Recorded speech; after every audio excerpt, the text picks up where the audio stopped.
All right, the conversation is still on virtual learning, but this time around, we want to place the focus on how parents and guardians can make virtual learning easier for their children. And of course, we'll be giving you tips on this. And the very first one that we have here, it says make sure they have all the necessary materials to complete all assignments.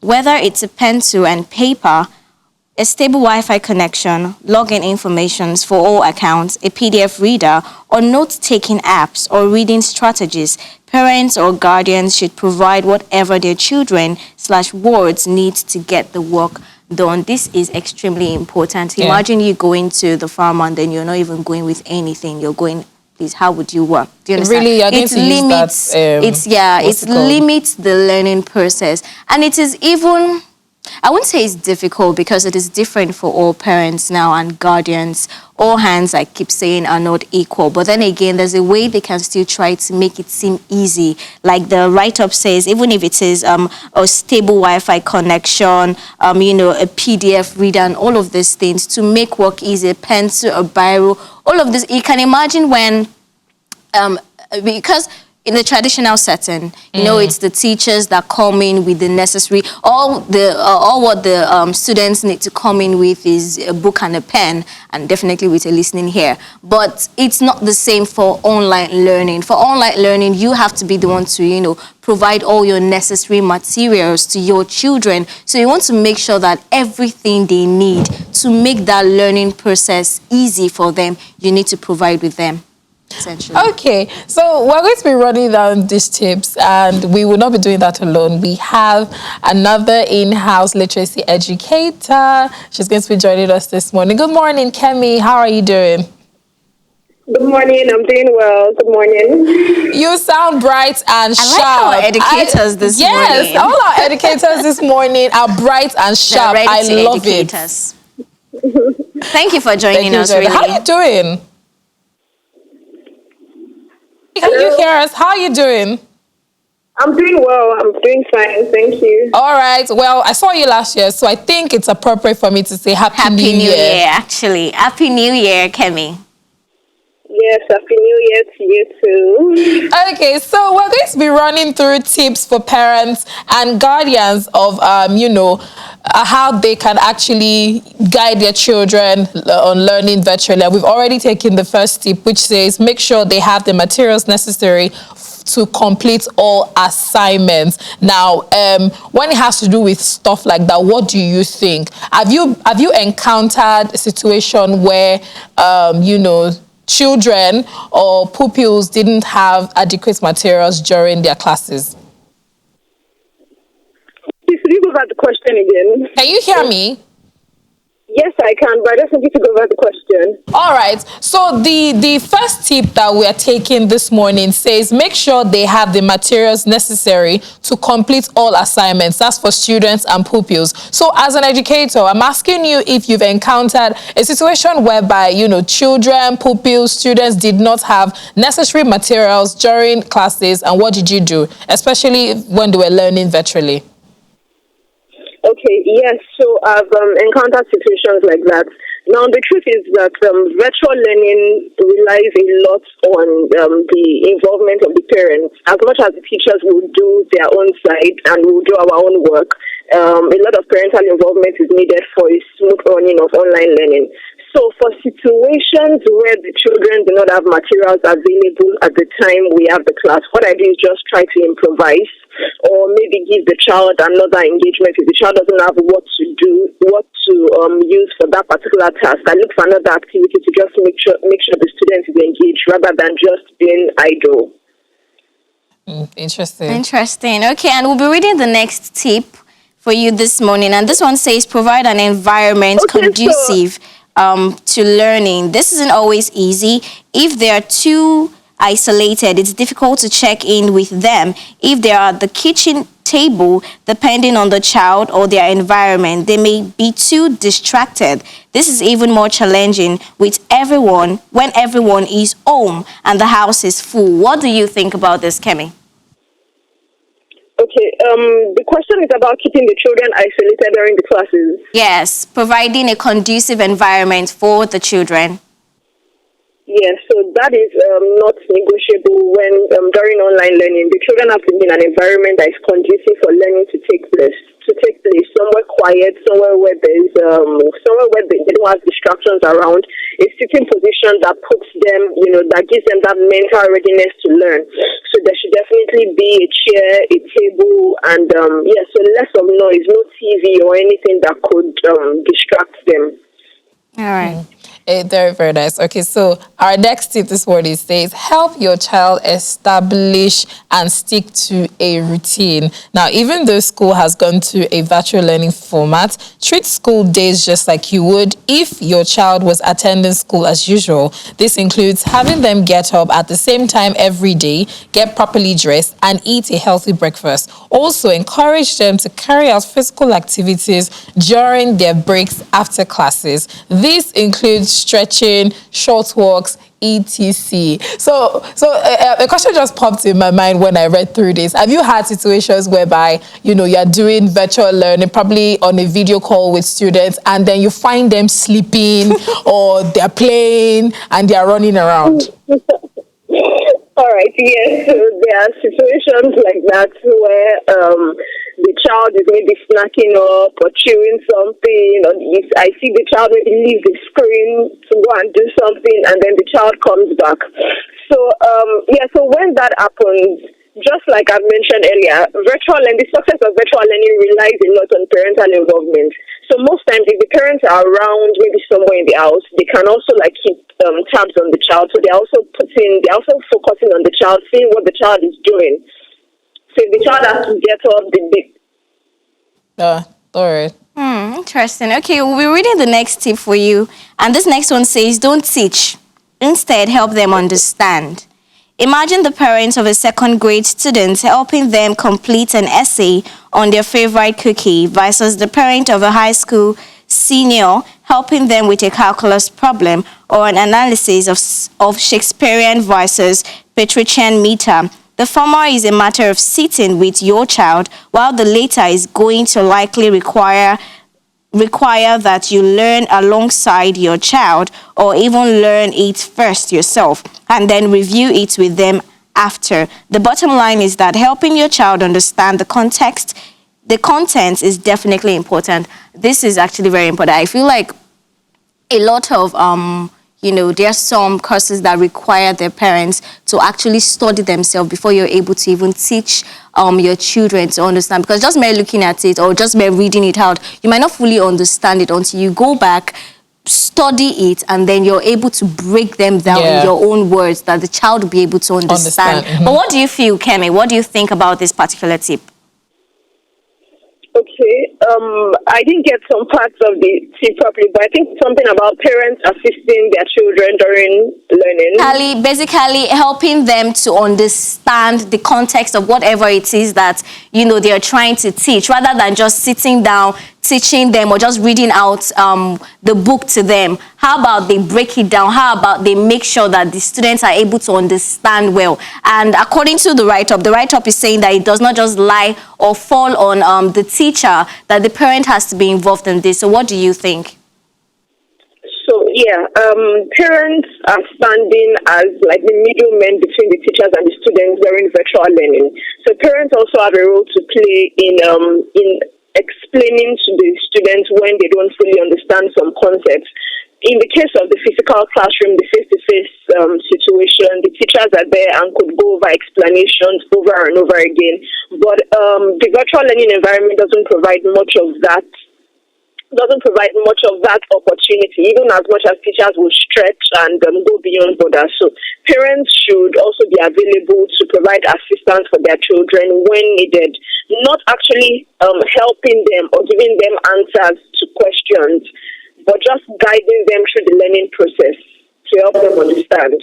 All right. So now it's time for us to learn to identify the barriers. That's the next tip. And it says, identify precisely why your child might be struggling.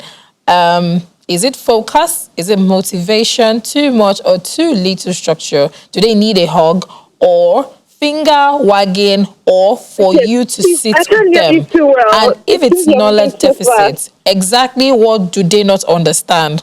When students say, I don't get it, the first step is to identify exactly what it is, and this isn't always easy. According to this research, most students don't know what they don't know. That's why the teachers are there to help. So throughout your experience with virtual learning, what are the barriers that you have noticed children get to have? Okay, yes. Sometimes there's the issue of internet instability. So maybe we're having face-to-face classes or live classes, and a child is suddenly cut off like in the middle of the class. And then maybe the child has to come back again when the explanations have gone further. So in situations like that, all I do is after live classes or when they're having live classes, I also create like short videos. So students that miss out on some sessions of the classes, maybe due to any internet breaks or anything like that, can also watch the videos that have been created just to get an understanding of whatever they might have missed out. Yeah, so in situations where some students don't understand what is being taught, I mean, sometimes we have live classes online for maybe 30 to 40 minutes, and there might still be some students that don't understand what is being taught. In those cases, I just try to reach out to the students after the class, so probably explain to them on a one-on-one platform. Okay, and this next tip here says make sure that all work is complete.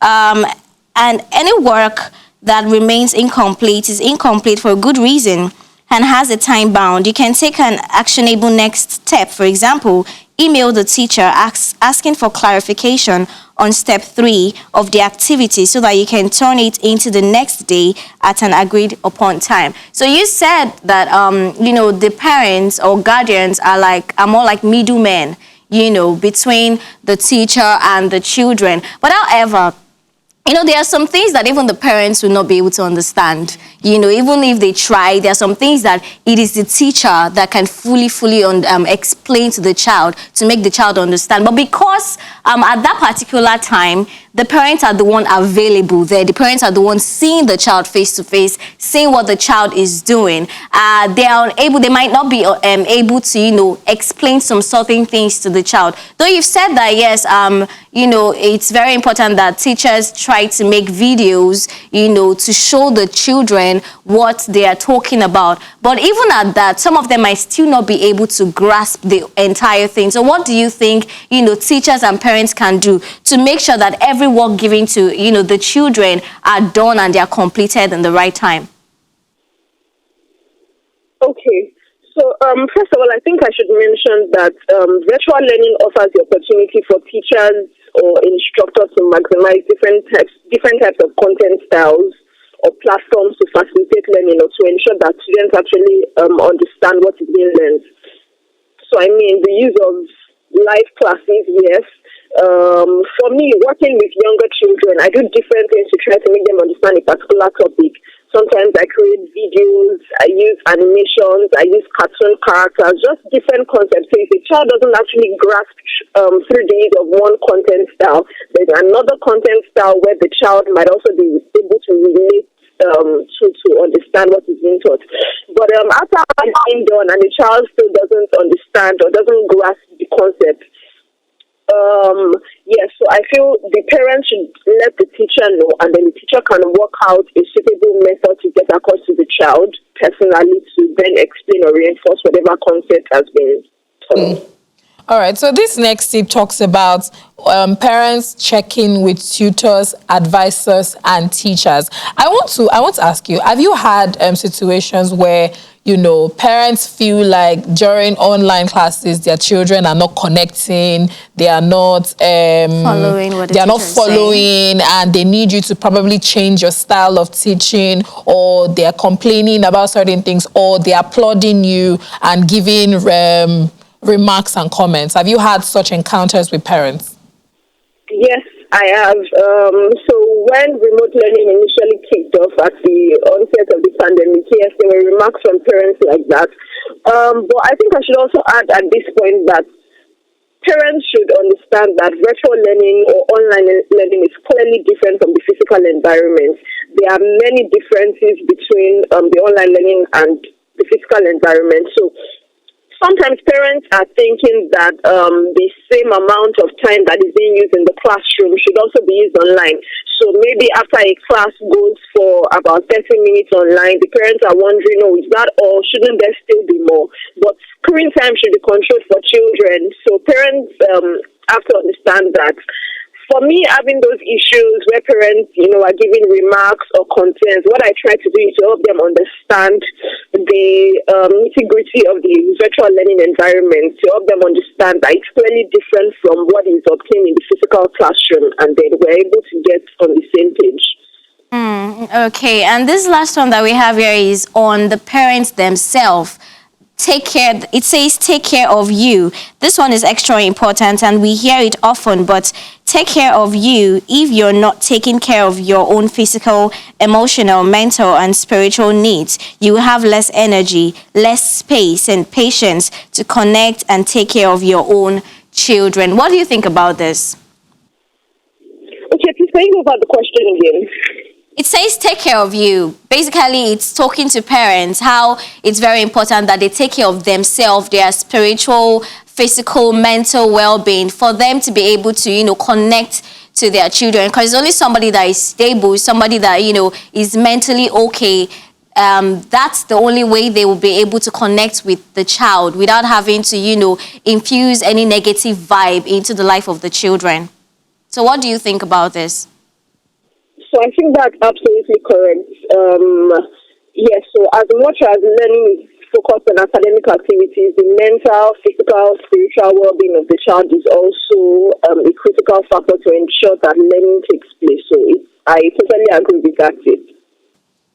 Kemi, thank you very much for joining us this morning. Thank you for actually breaking down these tips for parents and guardians of children who are learning virtually and how they can make learning virtually very easy for them. But I have one last question for you.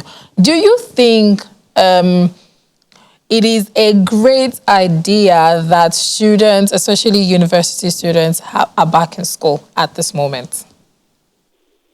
Okay, I know some universities are still opting for online learning. I know some are going for physical learning. So which of the two categories am I focusing on in my answer? We're looking at the physical learning category. Okay, I feel that if all safety measures are put in place, if all safety strategies are put in place, I feel that it's fine if university students get to resume. Right. Thank you so much, Kemi, for joining us this morning. Have yourself a lovely day. You too. Thank you very much. Bye. We just had a conversation with Kemi Ogusoya. She is a literacy educator and, of course, a friend of the Tea or Coffee family. It's very nice that we've been able to break down conversations on online and remote learning and also talk about how important it is for parents to be a part of the learning process for their children, be the one to actually push them there. Because, I mean, most parents always look for an opportunity to push their children to school and then disappear and do some other things. But this time around, you have to be there every day. You have to be in the day-to-day activity. Yes, their everyday guardian, which I think is fantastic. That way, it fosters relationship. Yes. They would also understand what the children is going through. And they would be able to encourage them. They are learning. They're also learning. It's like you're using one stone to kill two birds. Okay. And also, I think one thing I also like that she said is because looking at the traditional setting of learning, you'd see that most of the time when children bring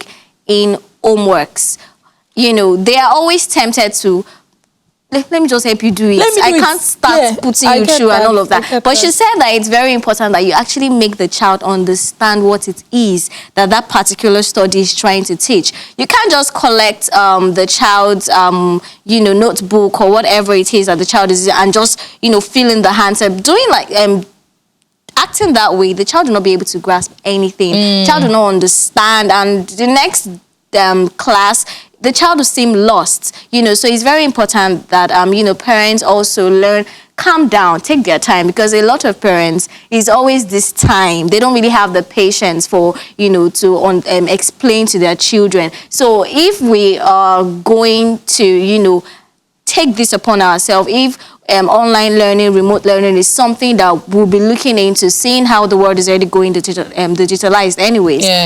Parents need to really, really be involved in every spheres of learning. They need to be there for their child. And also, one important tip that this write-up says is, personally, as an individual, you as a parent, you also need to make sure that, you know, you're stable, your physical and mental well-being, you are fine generally, so you can communicate better with your child. Exactly.